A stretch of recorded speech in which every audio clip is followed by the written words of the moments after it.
उस्ताद वाह. तालवाद्यांचा हा खजिना बनवणारे हे आहे जयवंत उत्पात.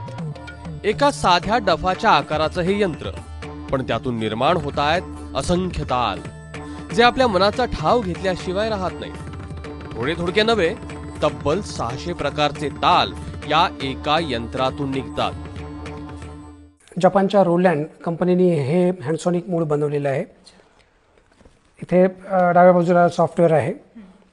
हार्डवेअर आणि सॉफ्टवेअर याचा मिलाफ करून भारतीय तालवाद्यांना सर्वसमावेशक असं एक तालवाद्य मी या माध्यमातून तयार केलेलं आहे.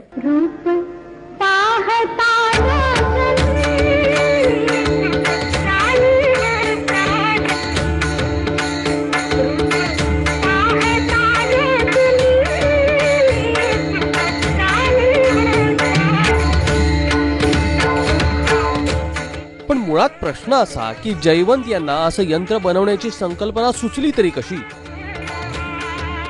मी अमेरिकेत बरीच वर्ष राहिलो होतो आणि तालवादक या ह्याच्यातनं बऱ्याच लोकांबरोबर माझ्या प्रोफेशनल साथी झालेले आहेत. अडचणी माझ्या अशा यायच्या की एखादा कार्यक्रम असेल की तिथे काही 2-4 गाण्यांना ढोलकीची रिक्वायरमेंट आहे, कधी ढोलक पाहिजे, कधी वेगवेगळ्या सुरांचे तबले पाहिजेत. तर हा एक बऱ्याच वर्षापासूनचा विचार होता. आणि अमेरिकेत कसं असं की अंतर खूप, त्यामुळे हा सगळा लवाजमा घेऊन जाणं ते सुद्धा विमानातनं ते मला शक्य होत नसायचं. आणि याच्यात कुठेतरी कुरकुरूक मनात राहिलेली असायची की याच्यावर उत्तर नाही का या सगळ्या समस्येवर.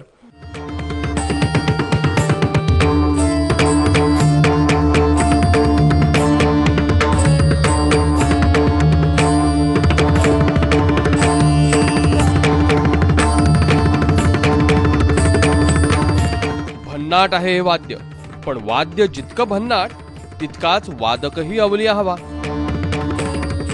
या वाद्याचं वैशिष्ट्य असं आहे की हे बोटाने वाजतं. हे रबरी पॅड्स आहेत. नक्की सांगेन. हा एक अखंड गोल आहे याच्या खालचा, त्याचे वरून 15 वेगवेगळे भाग करण्यात आलेले आहेत. हे जे मोठे भाग दिसतात हा याला ए सेक्शन म्हणतात. हे 5 भाग बी सेक्शन आणि सी सेक्शन, मी 3 भागात विभागणी केली झाली. हा जो प्रत्येक पॅड आहे हा स्वतंत्र आहे.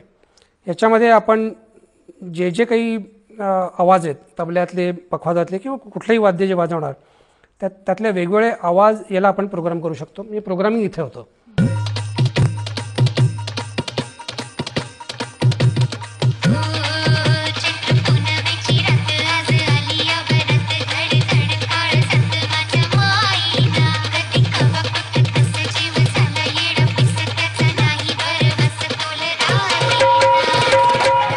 शास्त्रीय संगीतातलं शास्त्र आणि आधुनिक संगीतातल्या विज्ञानाचा हा अप्रतिम मिलाफ.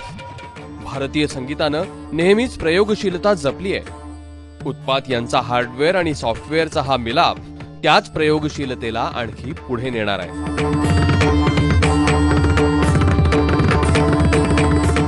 हर्षदास वकुलसह ब्युरो रिपोर्ट, ABP माझा, पुणे.